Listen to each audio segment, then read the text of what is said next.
श्री स्वामी समर्थ। नमस्कार, मी शर्मिला। माझ्या यूट्यूब चॅनलमध्ये माझ्या सगळ्या गोड यूट्यूब फॅमिलीचं आणि स्वामी भक्तांचं अगदी मनापासून स्वागत करते। आजचा दिवस तुम्हाला सुखाचा, आनंदाचा आणि स्वामीमय जाओ। तुमच्या मनातील सगळ्या चांगल्या इच्छा पूर्ण हो, हीच महाराजांच्या चरणी प्रार्थना करते आणि आपल्या याच्या नवीन व्हिडिओला सुरुवात करते। दीप अमावस्या ही आपण आषाढ अमावस्या म्हणून देखील साजरी करतो आणि अशी दिव्यांची पूजा करून घरामध्ये सुख, शांती, समृद्धी याची पूजा करून आपल्या घरामध्ये यावी ही प्रार्थना केली जाते। तसेच नकारात्मकता घरातील दूर होऊन घरामध्ये सकारात्मक ऊर्जेचा संचार होतो। तसेच या दिव्यांच्या पूजेमुळे घरामध्ये आर्थिक स्वास्थ्य देखील लाभते। या दिव्यांची पूजा पितरांच्या पूजे देखील महत्त्वाची मानली जाते। या दिवशी घरातील सर्व दिवे स्वच्छ करून त्यांची पूजा करायची आणि यामुळेच घरातील स्वच्छता आणि पवित्रता टिकून राहते। तर बघा, 24 जुलैला येत्या गुरुवारी आहे दीप अमावस्या। तर दीप अमावस्येच्या दिवशी दिव्यांचं पूजन कसं करायचं, दिव्यांची ही पूजा आहे ती पूजा केल्यानंतर त्यांची जी आरती आहे ती पूजा शिवाय या दिव्यांची जी पूजा आहे ती पूर्ण होत नाही। तुम्ही कितीही सुंदर पूजा करा, परंतु तुम्ही जर आरती नाही म्हटलं आणि तर ही पूजा जी आहे ती अर्धवटच राहते। त्यामुळे दिव्यांची आरती आणि दिव्यांची नामावली म्हणायची आहे। म्हणून कोणतीही पूजा अर्चा करा, कोणतीही करा, पण ती योग्य पद्धतीने करा। येत्या 24 जुलैला गुरुवारी दीप अमावस्या आहे। दिवे उजाळून आपण दिव्यांची आरास साजरी करत असतो आणि पूर्णत्व त्याला तेव्हाच येते जेव्हा आपण दिव्याच्या पूजनची आरती म्हणत असतो। आणि अशी ही दिव्यांची विधिवत पूजा दीप अमावस्येला कशी करायची, या दिवशी घरातील सगळ्या मुलांचं मुलींचं औक्षण कसं करायचं आणि का करायचं याबद्दलची संपूर्ण माहिती मी आज तुम्हाला देणार आहे। तर बघा, आषाढ अमावस्या म्हणजे आषाढ महिन्याचा शेवटचा दिवस आणि ह्या दिव्यांची पूजा करून आपण श्रावण महिन्याला सुरुवात करत असतो। बघा, कोणत्याही शुभ कार्याची सुरुवात आपण दीप प्रज्वलनाने करत असतो आणि सकारात्मकतेचा साक्षीदार म्हणून दिवा हा असतो। म्हणून कोणतीही गोष्ट दिव्याच्या साक्षीने केली तर ती शुभ घडतात आणि म्हणूनच आपण ही अमावस्या दिव्याच्या साक्षीने साजरी करणार आहोत। आणि याला बघा, खूप लोक गटारी अमावस्या म्हणून ओळखतात, तर ते गटारी नाही। सगळ्यांना विनंती करून सांगते की ते नाव आहे गतहारी। सगळ्यांना मी हे सांगते की सगळ्यांचा गैरसमज आहे की ते भरपूर प्रमाणात विचित्र वागतात। त्या दिवशी नॉनव्हेज खाल्लं जातं, व्यसनं केली जातात आणि या दिवशी अमावस्येच्या या शुभ दिवशी चुकून मांसाहार करायचा नाही, व्यसन करायचं नाही, हे खूप चुकीचं आहे। अमावस्येचा दिवस हा माता लक्ष्मीचा दिवस असतो, माता लक्ष्मीला प्रसन्न करून घ्यायचा दिवस असतो। म्हणून काय होतं की लोकांना काय वाटतं, आता श्रावण महिना सुरू होणार आहे, खाता येणार नाही, म्हणून अमावस्येच्या दिवशी हे सगळं व्यसन, मांसाहार करतात, पण हे अत्यंत चुकीचं आहे। पण तुम्ही एकदा विचार करा, हे बरोबर पण आहे का? तुमच्या मनाला पटतं का?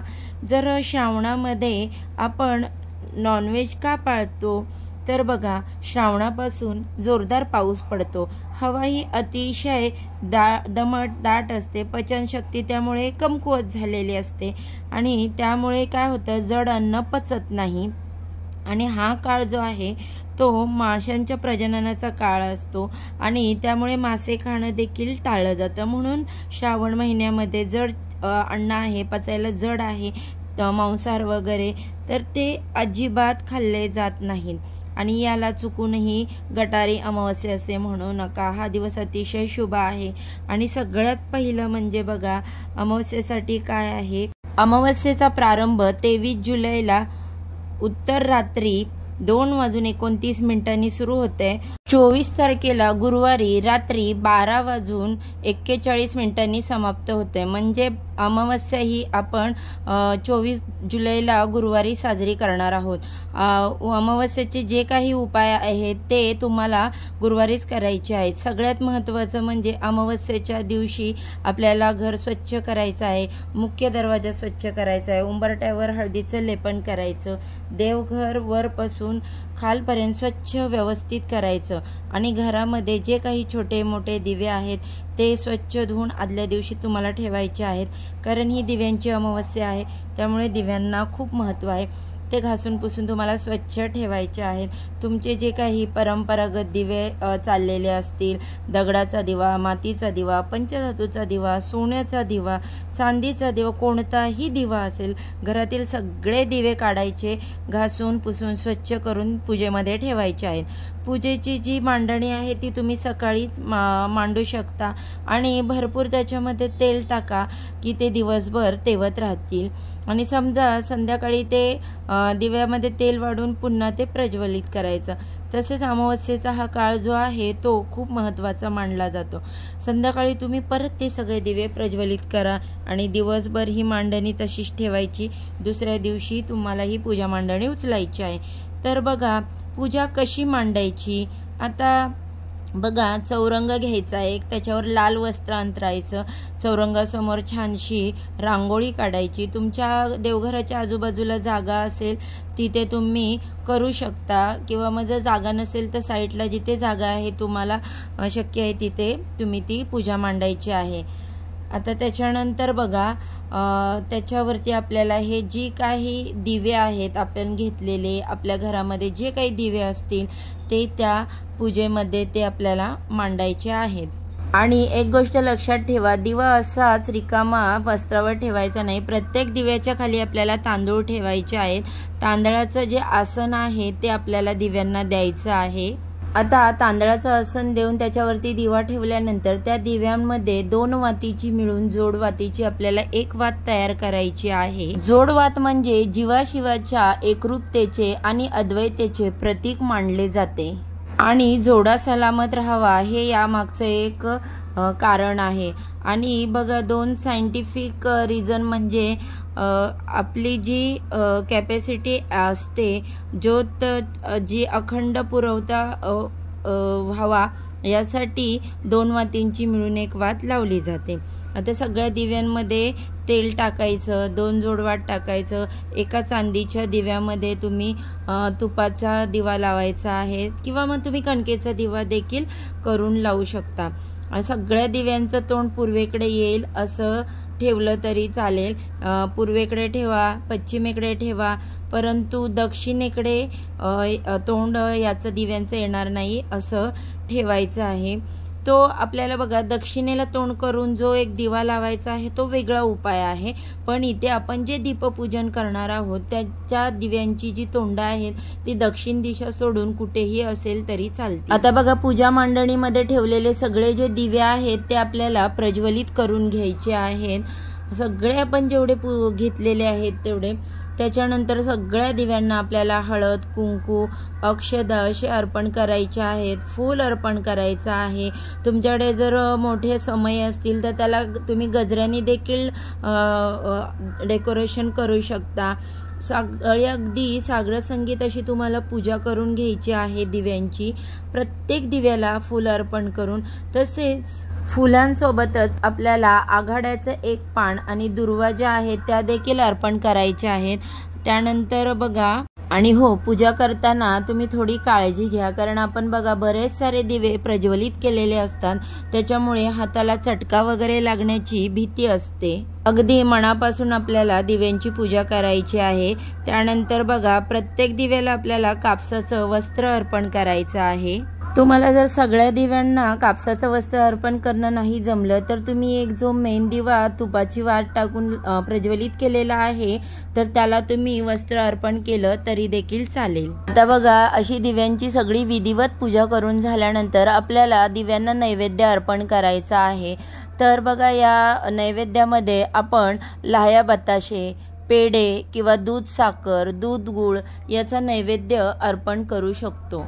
किंवा मग फळं देखील तुम्ही नैवेद्य म्हणून अर्पण करू शकता। आपल्याला आता नैवेद्य जिथे ठेवायचा आहे तिथे पाण्याचा भरीव चौकोन तयार करायचा आहे आणि त्याच्यावरती तो नैवेद्य ठेवायचा आहे आणि नैवेद्य दिव्यांना अर्पण करायचा आहे आणि मनोभावे दिव्यांना नमस्कार करायचा आहे। तर अशा साध्या आणि सोप्या पद्धतीने आपल्याला दिव्यांची पूजा करायची आहे।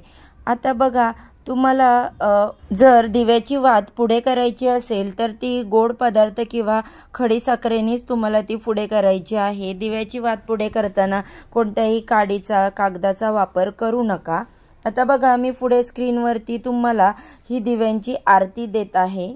तर बघा, ही दिव्यांची आरती आपल्याला पूजा झाल्यानंतर म्हणायची आहे। त्यानंतर मी ही दिव्यांची पुढे नामावली देखील तुम्हाला स्क्रीनवरती देत आहे। त्याचप्रमाणे ती आपल्याला नामावली सुद्धा बोलायची आहे।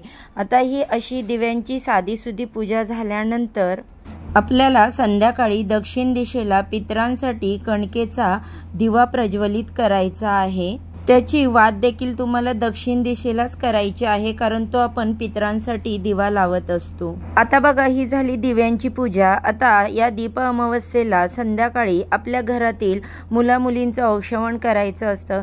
जसं आपण मुलांच्या वाढदिवसा दिवशी त्यांना पाटावर चौरंगावर बसून औक्षवण करत असतो, अक्षता लावून ओवाळून त्यांचं गोड पदार्थ तोंडात घालून औक्षण करतो, तसंच घरातील मुलं मोठी असो छोटी असो त्यांची पूजा करायची आहे।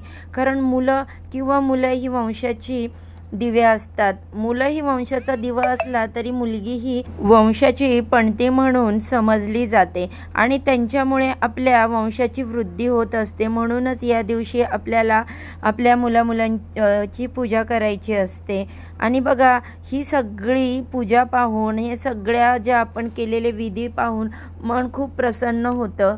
तर बघा, आपण जर काही चूक झाली असेल पूजा करताना, देवाला पूजा झाल्यानंतर हात जोडून मनापासून प्रार्थना करायची की हे देवा, मी ही पूजा यथाशक्ती साध्या भोळ्यापणाने अगदी मनापासून केलेली आहे। जर यामध्ये काही माझ्याकडून चूक झाली असेल तर मला क्षमा असावी, अशी एक क्षमा प्रार्थना आपल्याला प्रत्येक पूजेच्या शेवटी म्हणायची असते। कारण बघा, आपण माणूस आहोत, माणसाच्या हातून चुकी होत राहते।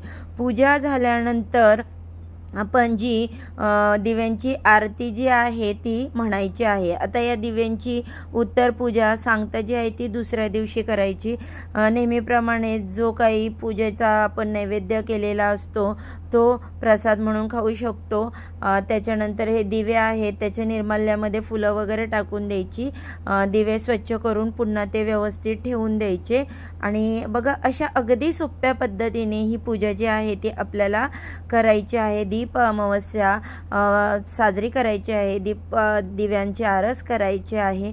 ही जी आपण पूजा करतो त्यावेळेस आपल्या घराची भरभराटी होते, घर आपलं आनंदाने बहरून जातं, घर सुख समृद्धी आनंदाने भरून जातं आणि घरातील निगेटिव्हिटी संपून जाते आणि घरात पॉझिटिव्ह गोष्टींचा संचार होतो। तर बघा, ही अत्यंत छोटीशी आणि महत्त्वपूर्ण माहिती मला तुमच्यापर्यंत पोहोचवायची होती। माहिती आवडली तर व्हिडिओला लाईक करा, चॅनेलला सबस्क्राईब करा। आजच्या व्हिडिओचा इथे सेंड करते। उद्या अशाच छानशा व्हिडिओसोबत पुन्हा नव्याने भेटू। सर्वांना श्री स्वामी समर्थ।